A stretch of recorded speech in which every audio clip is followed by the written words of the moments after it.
अस्सलाम वालेकुम friends, welcome to classic entertainment channel. हम उम्मीद करते हैं कि आप सब खैरियत से होंगे और मज़े में होंगे। और जनाब, आज हम फिर आपके लिए लेकर आ गए हैं आपका फेवरेट मोस्ट अवेटेड सिलसिला नॉवेल तू ही मेरी जुनूनियत, जिसका आपको हमेशा ही इंतज़ार रहता है।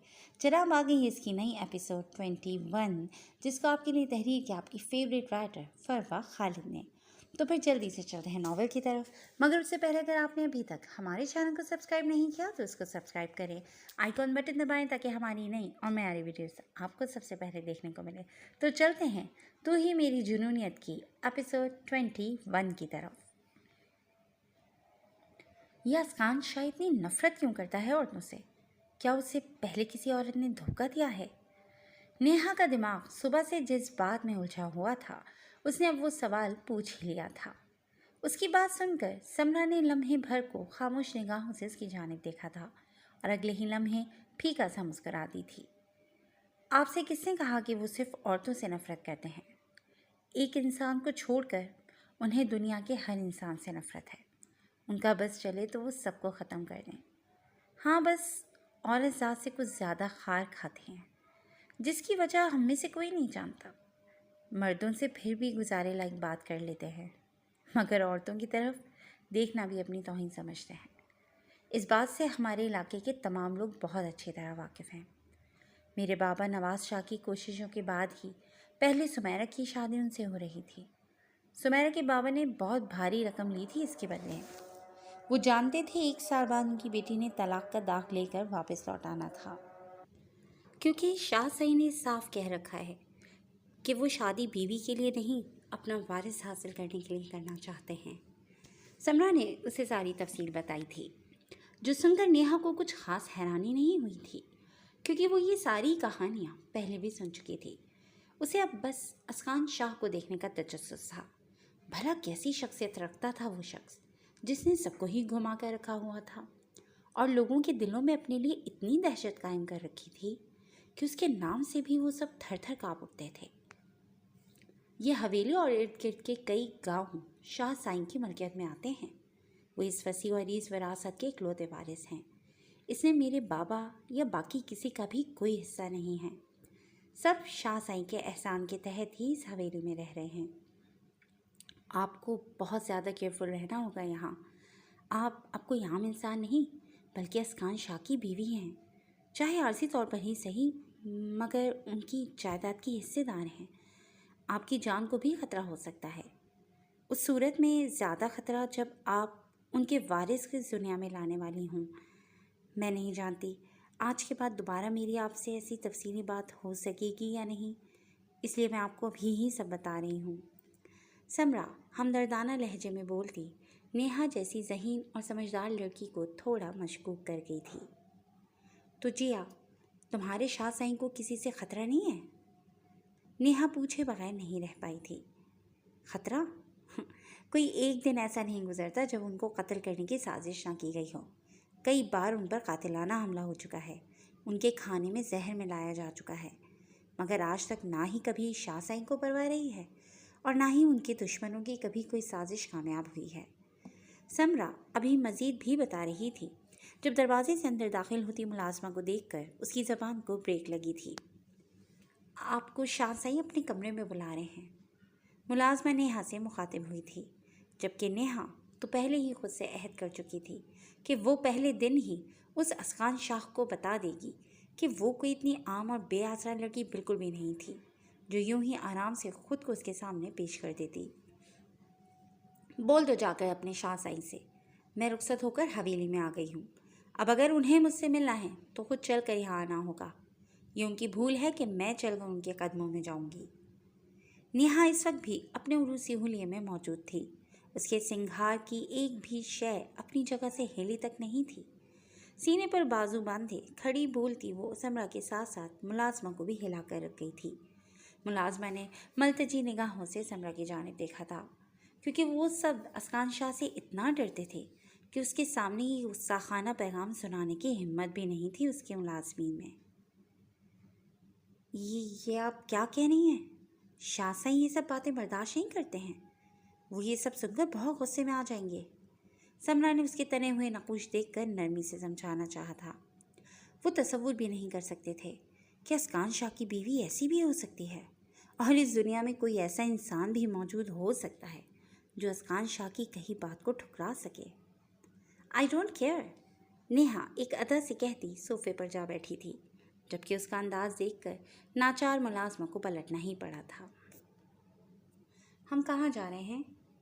आपगी ने मीराम को वापस उसी संजीदगी के साथ गाड़ी ड्राइव करते देखकर उकताकर बोली थी। वो जानती थी कि ये शख्स इतना बोरिंग बिल्कुल भी नहीं था। वो सिर्फ उसे अहमियत नहीं देता था और शायद उसे इस काबिल ही नहीं समझता था कि उससे बात करे, क्योंकि आपगी ने पहले की गई अपनी हरकतों से उसके दिमाग में जो इमेज बना चुकी थी वो इमेज अभी तक ख़त्म नहीं हो पाया था।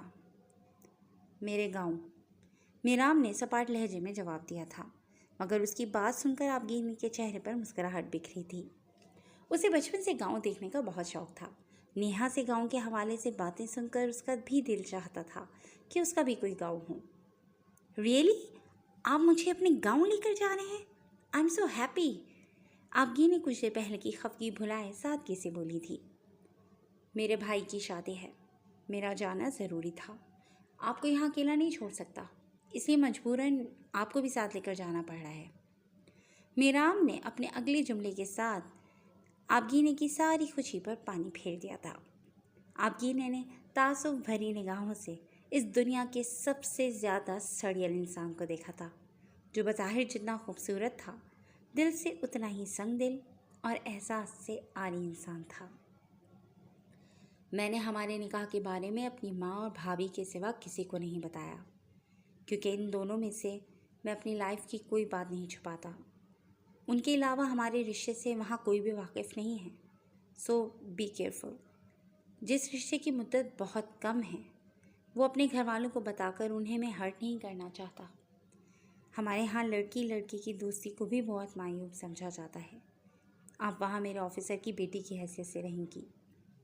मीराम की बात सुनते आपगीने को गाड़ी में ऑक्सीजन कम होती महसूस हुई थी।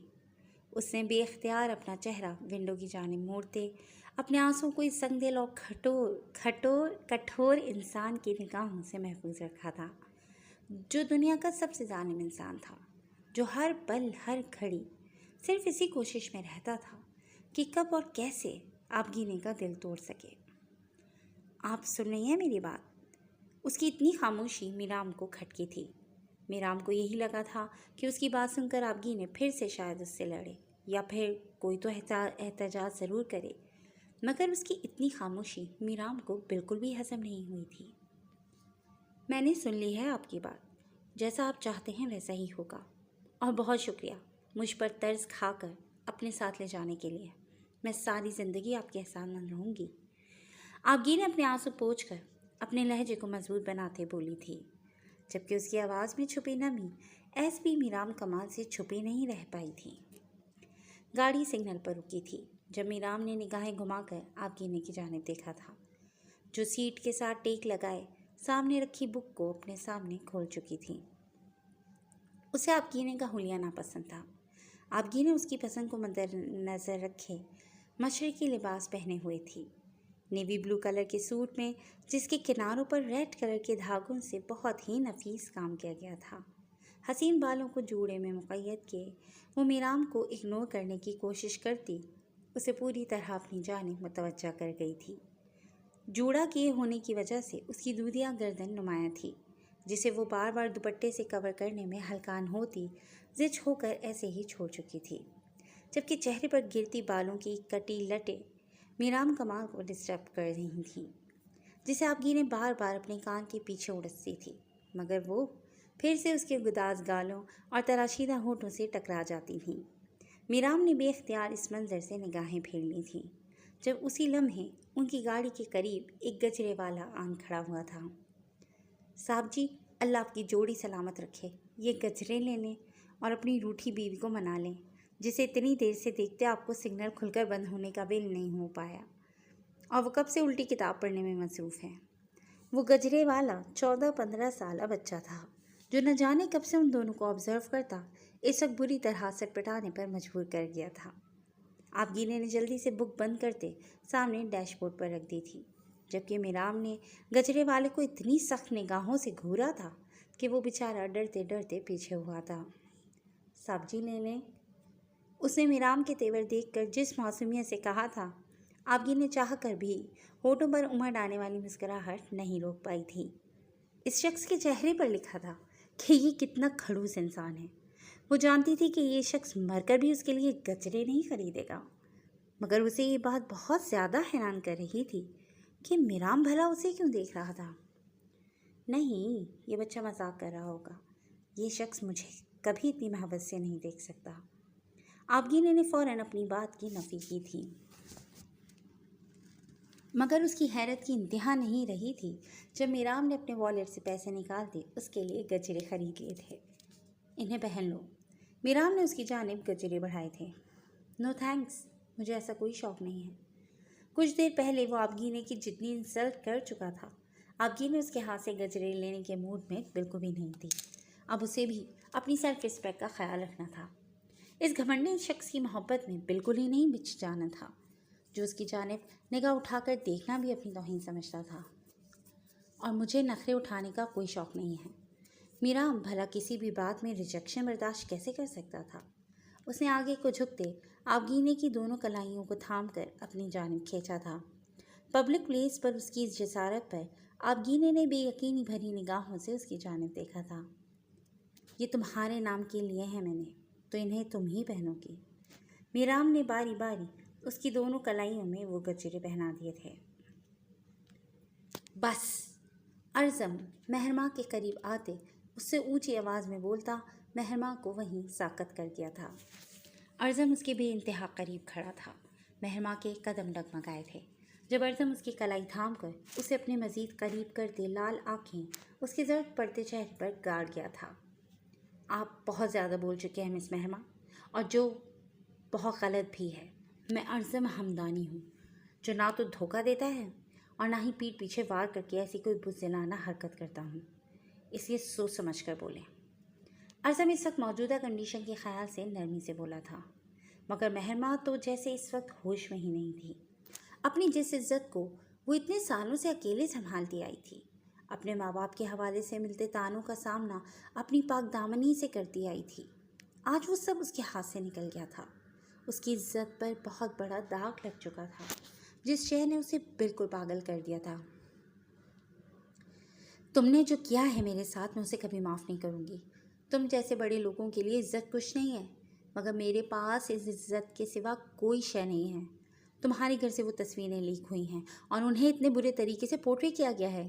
اب بولو تم کہ تمہارے گھر میں کسی اور نے گھس کر وہ سازش کی، تم نے خود نہیں بنوائیں وہ تصویریں۔ مہرماں شدید ٹینشن کے زیر اثر تھی۔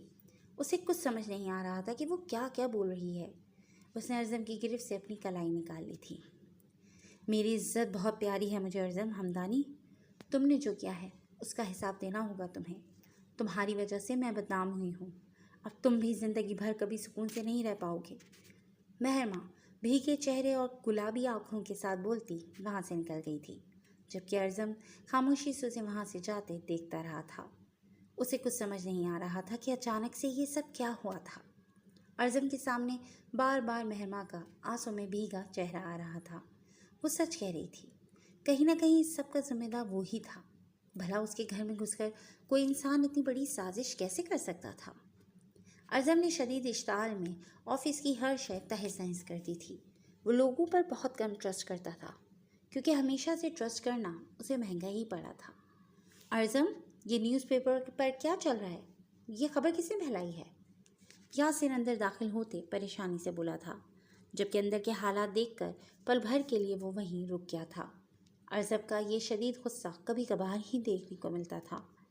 جس نے بھی ایک گھٹیا حرکت کی ہے، چھوڑوں گا نہیں میں اسے۔